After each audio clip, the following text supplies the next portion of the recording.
توحید کا معنی ہے اللہ تبارک و تعالیٰ کی ذات میں اور اللہ کی صفات میں کسی کو حقیقی طور پر شریک نہ کرنا، اور اللہ کے علاوہ کسی کے وجود کو وجود ضروری نہ سمجھنا توحید۔ مثال عرض کرتا ہوں، اللہ تبارک و تعالیٰ زندہ ہے۔ اچھا، زندہ تو ہم بھی ہیں۔ اگر کوئی ہمیں کہے کہ جناب دیکھو زندہ تو اللہ ہوتا ہے، اس کے علاوہ کوئی زندہ نہیں ہو سکتا، کسی اور کو زندہ مانیں گے تو شرک ہو جائے گا۔ آپ کہیں گے یار میں بھی تو زندہ ہی، میں بھی تو چل پھر رہا ہوں، فرق کیا ہوا؟ فرق کرنا ضروری ہے۔ فرق یہ ہے کہ اللہ تبارک و تعالی حقیقی طور پر، ذاتی طور پر زندہ ہے۔ اللہ تبارک و تعالیٰ اپنی ذات کے اعتبار سے ذاتی طور پر بغیر کسی کے دیے علم والا ہے۔ اللہ تبارک و تعالیٰ بغیر کسی کے عطا کے سننے والا ہے، اور ہم اللہ کی عطا سے دیکھنے والے ہیں، اللہ کی عطا سے سننے والے ہیں، اللہ کی عطا سے کچھ نہ کچھ جاننے والے ہیں۔ فرق کرنا پڑے گا۔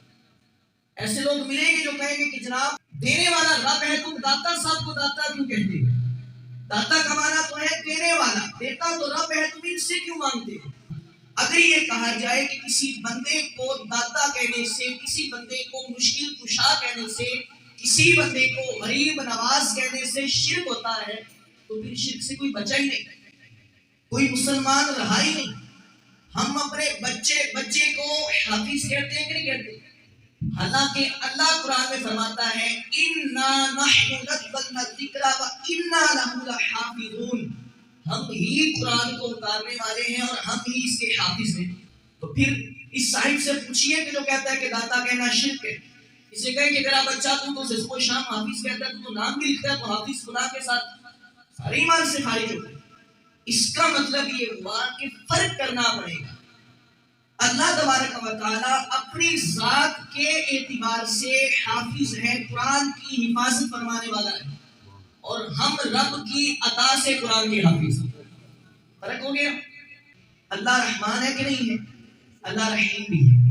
الرحمن الرحیم پڑھتے ہیں کہ نہیں پڑھتے سورۃ الفاتحہ؟ رحیم اللہ کی ذات کے لیے قرآن میں بیان ہوا ہے، لیکن اب قرآن ہی اٹھائیے، قرآن نے حضور کو بھی رحیم کہا ہے۔ لَقَدْ جَاءَكُمْ رَسُولٌ مِّنْ أَنفُسِكُمْ عَزِيزٌ عَلَيْهِ مَا عَنِتُّمْ حَرِيصٌ عَلَيْكُمْ بِالْمُؤْمِنِينَ رَءُوفٌ رَحِيمٌ۔ قرآن کہہ رہا ہے مصطفیٰ کریم مومنوں پر بڑے مہربان، بڑے شفقت کرنے والے ہیں۔ قرآن حضور کو رحیم کہہ رہا ہے۔ اگر یہ کہا جائے کہ اللہ کی ذات صفات میں ایسے ہی مطلقاً شریک کر دینا شرک ہے، تو پھر حضور کو رحیم کہنے سے بندہ مشرک ہوگا کہ نہیں؟ لیکن نہیں ہوگا۔ اللہ اپنی ذات کے اعتبار سے کسی کا محتاج ہوئے بغیر رحیم ہے، اور حضور رب کی عطا سے رحیم ہے۔